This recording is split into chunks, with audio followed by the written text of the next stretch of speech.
This is FYI News 13, brought to you by SSP TV and the Hazleton Standard Speaker. For your information, Hazleton City Council is holding a special meeting. We'll tell you what it's about next. Hi there, and thank you very much for watching. I'm Ken Kara, and before we get to our headlines, remember that you can watch FYI in HD on Service Electric Cablevision Channel 513. Now to our headlines from FYI and the Hazleton Standard Speaker. Hazleton City Council has called for a special meeting tonight at 6 p.m. According to a public notice in the Hazleton Standard Speaker, the purpose of the meeting is to discuss the taping of the Cops television program in the city. No other business will be conducted and no comments will be heard regarding any other matters. Council President Jack Mundy says the meeting is to allow council to review the contract and insurance documents concerning the taping of Cops. Mayor Jeff Cassatt criticized the decision to host the meeting tonight without checking if the administration is available to attend. The mayor signed the agreement to allow the television crew to tape in Hazleton. The mayor, along with Police Chief Jerry Speziale and a producer from Cops, held a press conference last week to announce the taping. The chief believes the show will promote economic growth. However, Mundy questions whether it will benefit the city. Tonight's meeting is set for 6 p.m. at Hazleton City Hall. Meanwhile, what is the status of the Hazleton Police Department? The mayor and the police chief sat down with our Lisa Sugart recently to talk about the future of the department. The Hazleton Police Department is on the grow. Here to tell us the latest of what is planned for the force is Hazleton Mayor Jeff Cassatt and also Chief Jerry Speziale. Chief, I guess, first of all, tell us where we're at with the department and where you're hoping to go soon. As you know, Council approved the hiring of 3 officers. At the point that they hired the 3 officers, I immediately had filed the COPS Universal Hiring Grant. So I filed it that night. Once we had the 40 as the cadre, which includes me, what happens is you can ask for 5% of your department to be paid for. So it's a 75% matching grant, but because we're a financially distressed city, what I did is asked for a waiver. So I asked for 3 years of salary for 2 police officers, for $25,000 out of pocket from the city, and the rest all fringe benefits, pension, equipment, salaries for 3 years for 2 officers, which is somewhere in the area of about $750,000 for the grant. Tell us how things are going with the department. Is morale improving now that they're seeing things moving in a positive direction? Morale has increased tremendously. You know, they have seen the commitment from the administration. They've seen that I am committed to the department. They've seen resounding support from the public, which is tremendous for the officers. That's really important, you know, to be respected by the people that you serve. And the officers are doing a great job. I mean, you see that we've had burglaries with the church, solved. You see major drug busts. You see arrests. You see, you know, people out there. We have a decline in the numbers right now. We're moving in the right direction. So you have to realize that it takes some time, but we will achieve a safer Hazleton. Mayor, what's been your reaction? I know you brought Chief Speziale in to make a difference in the city of Hazleton. Are you pleased with how it's going so far? Extremely pleased. We got together months ago and we came up with a plan. We looked at it long term. You know, we knew what we wanted to do and what we wanted to put in place, and so far everything has been going the way we want to. Ideally, I'd like to get about 4 to 5 more officers hired in the next 18 months. Which would give us 32 patrol officers, and we'd be able to go to a 12-hour shift, which would get 8 cars on the road at all times. We currently have 3, possibly 4. So we could be able to double our police presence with the hiring of just 4 additional officers. Now, do you think that things will improve? I know there's been some, difficulties in communications between the administration and city council. Do you see things, maybe everybody getting on the same page?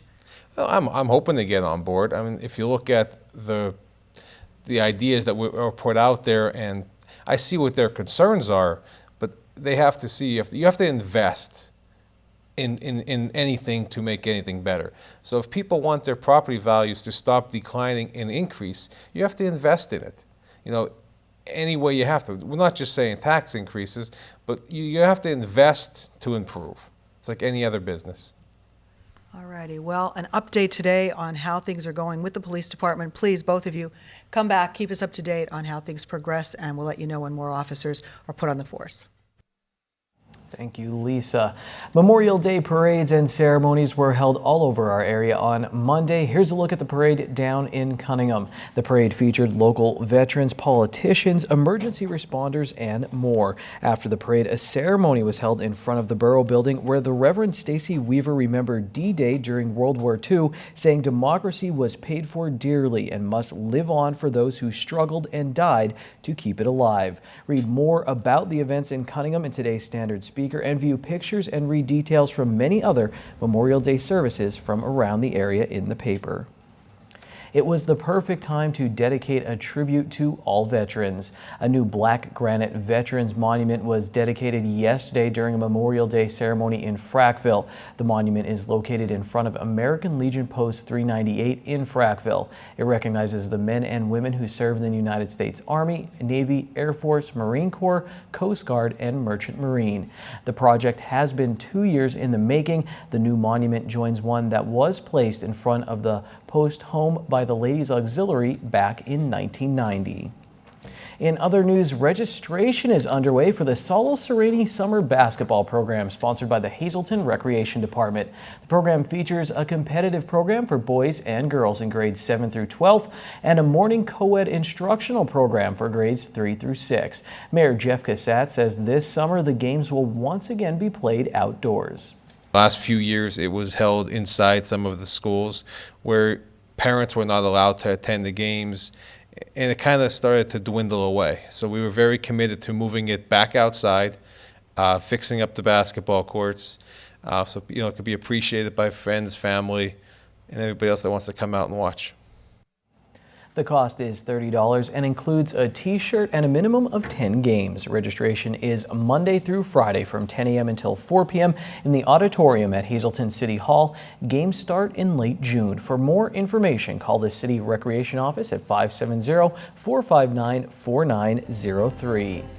A little later on FYI, we'll see who won state medals at the PIAA Track and Field Championships. And up next on FYI, there's a big race happening in our area this weekend. Yes, there's the NASCAR race at Pocono, but if you're into running, we'll tell you about the Run for Sight next.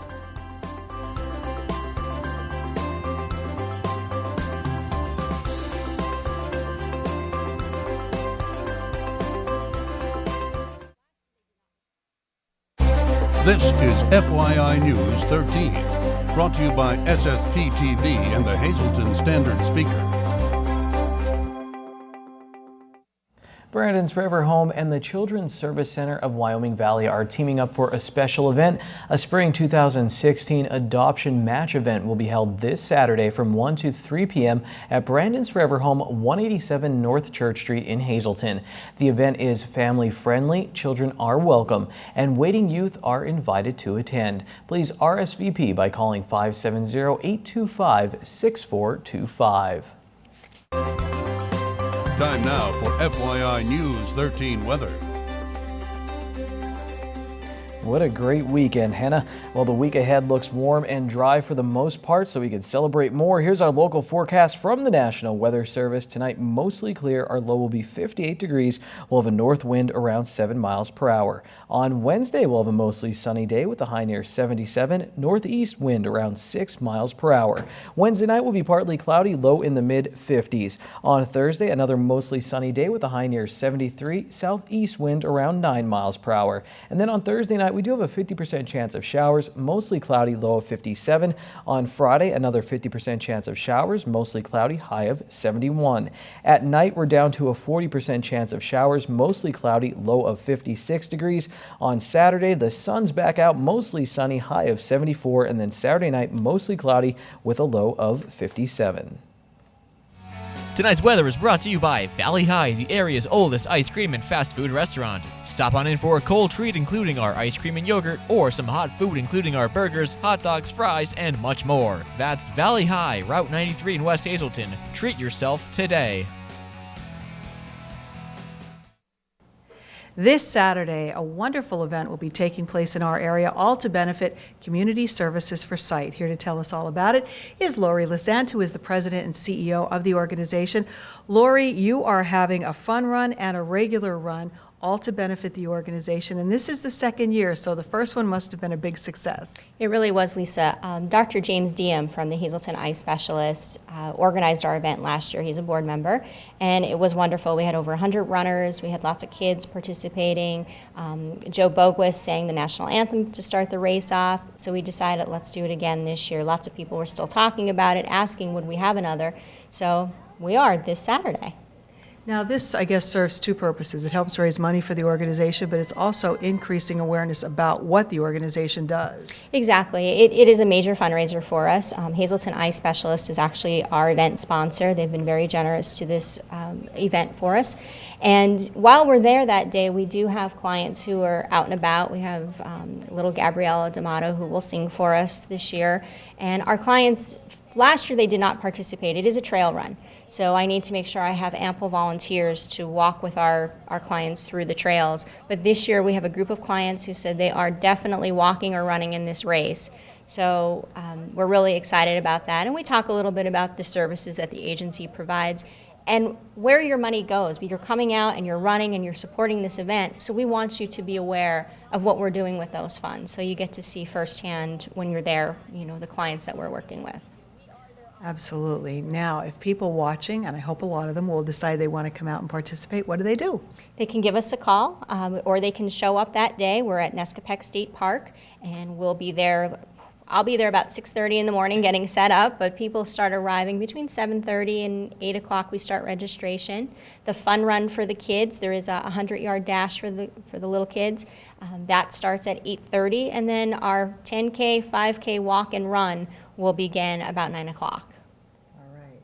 So if you would like to take part in this wonderful event, please give them a call, and we hope that it will be a tremendous success. Again, you don't have to be an experienced runner. This is open to anybody and everybody, so you just want to have a great day outside. Exactly. It's just a great time to come together. You know, lots of folks just come out and just walk, you know, and it's a great way to get some exercise and to support the organization and meet some new people. And we do have free hamburgers and hot dogs for everyone after, so it's a lot of fun. It's just a nice community gathering. Sure is. It's in a great location. Again, it's taking place this Saturday at Nescopec State Park. The registration begins at 8 o'clock. The fun run at 8:30, the regular runner walk at 9 o'clock. So please come out, help support Community Services for Sight. Thanks, Lisa. It's about time for some lottery numbers here on FYI. Your midday winning Pennsylvania lottery numbers: pick 2, 6, 5, pick 3, 280, pick 4, 7, 6, 6, 5, and pick 5, 6, 0, 7, 8, 0. And now our home of the week. This two-story contemporary home is located on the number 11 tee box on the Arnold Palmer Design Golf Course inside beautiful Eagle Rock Resort. On the first floor, you will find a game room that can also be a formal dining room, a spacious kitchen, living room, dining area, den, powder room, and laundry. The second floor features a master suite and main bath, plus 3 bedrooms. This home is priced at $275,000. To schedule a showing, call Diane at 570-956-3323. Up next, it's the Sportscast. I'll tell you how the Marion Colts won the District 11 Single A Baseball Championship.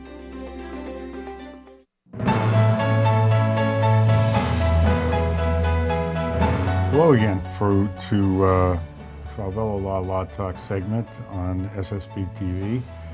Today we're going to talk once again about auto insurance. It's not a topic we can really cover with you viewers in 2-minute segments all at once. So today we're going to talk about really basic coverage in the auto world, and that's full tort versus limited tort.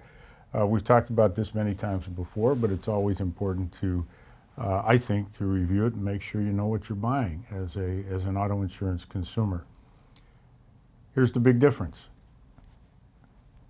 Full tort, you retain all your rights to make a claim regardless of your injury. Limited tort, you give up a lot of those rights. It becomes very subjective in the determination of how serious your injury is.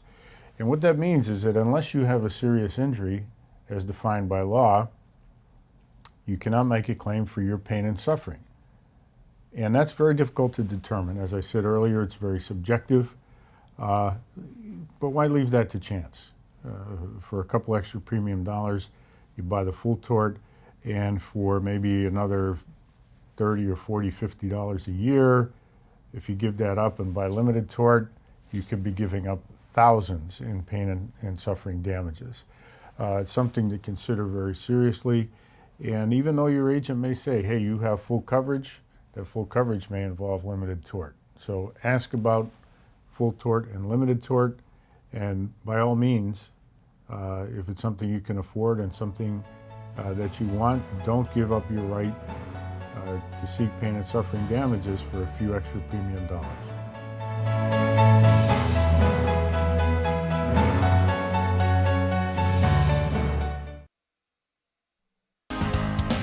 This is FYI News 13 Sports.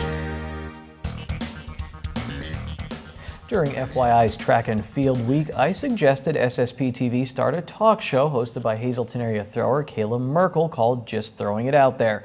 I don't know if the show will get off the ground, but Merkel's javelin definitely did over the weekend. She took second place in the state in the AAA javelin competition with a throw of 147 feet 7 inches. Merkel told Steve Stallone of the Standard Speaker that once she hit 147 with her first throw, she knew she could just throw and be happy. We will try to catch up with Merkel for an interview this week. Oh yeah, Merkel also broke the school record in the event for the third time this year. North Schuylkill had 2 state medal winners. Bobby Wagner was 4th in the AA long jump, and Jaden Enzarski was 4th in the discus with a toss of 151 feet 5 inches for North Schuylkill. Marion, they had a state medal winner as well. Dominic Mussolini brought home a medal, finishing 8th in the AA 800 race that was run at ludicrous speed. The winner of the race set a new state record that was in the books since the 1980s.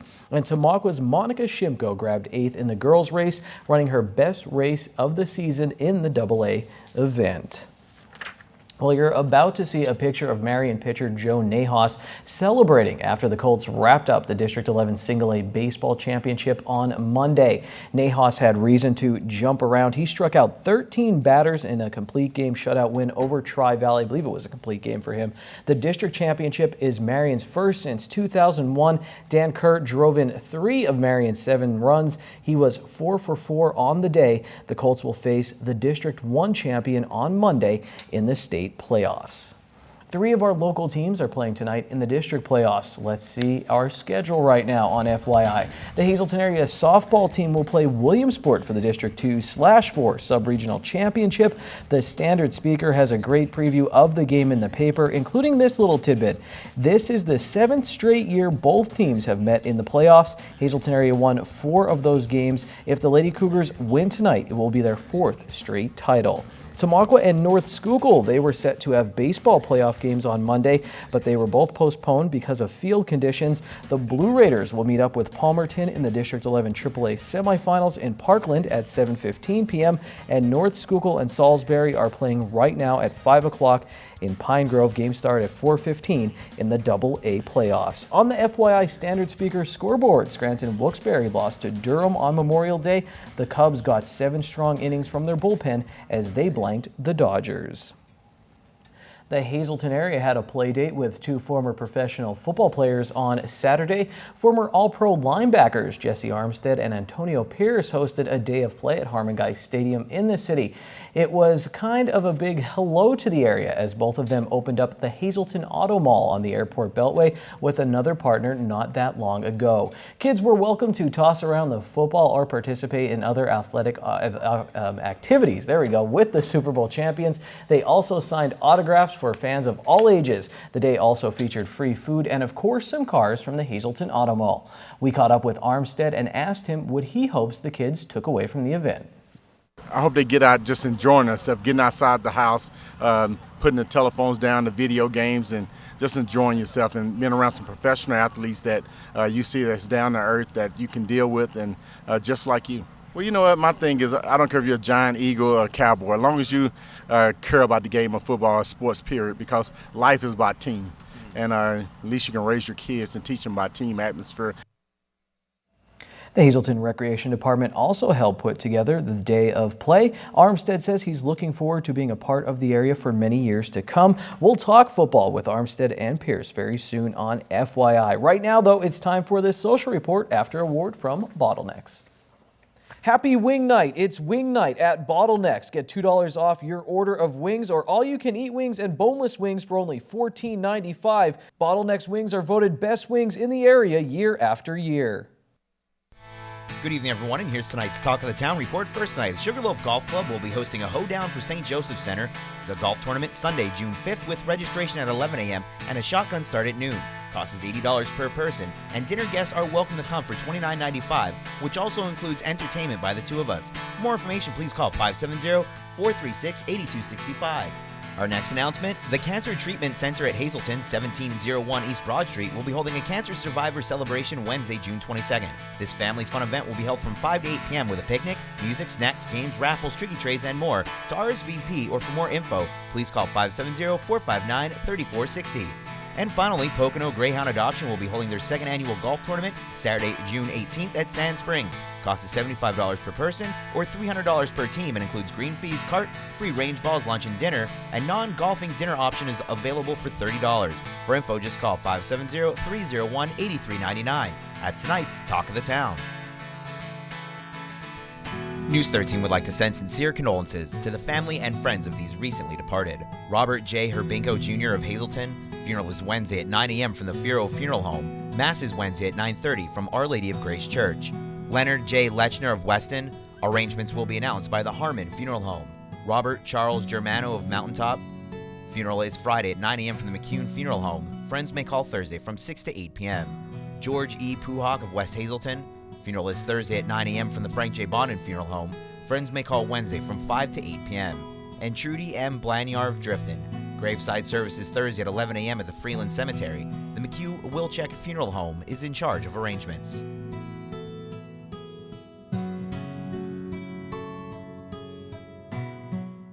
Attention pay-per-view subscribers, if you see your name right now on News 13, you have 13 minutes to call in and win a free movie from Service Electric Cablevision. Our winner tonight is George Watkins of Ashland. George, if you're watching, give us a call, 570-455-7267, extension 104. After winning gold at the state level, a local high school senior is going to the National Skills USA competition. Kevin Graff is a senior at Shenandoah Valley High School, and he won a gold medal in the small engine repair competition. His dad was a mechanic, and he says he's been working on engines since he was 7 years old. Graff has already completed the small engine repair program at the Schuylkill Technology Center. The national competition is set for June 20th to the 24th in Louisville, Kentucky. Well, the Hazleton area softball team will be receiving medals tonight. Will they be gold? Will they be silver? Find out tomorrow on FYI. We'll have highlights and reaction. Until then, take it easy, everyone.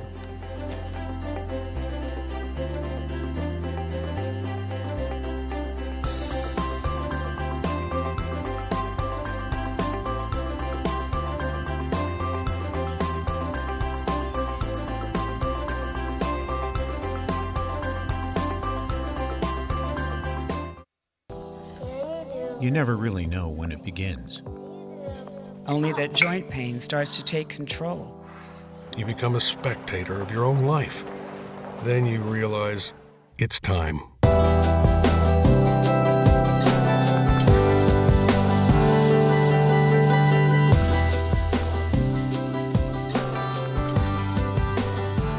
Take back your time with Coordinated Health.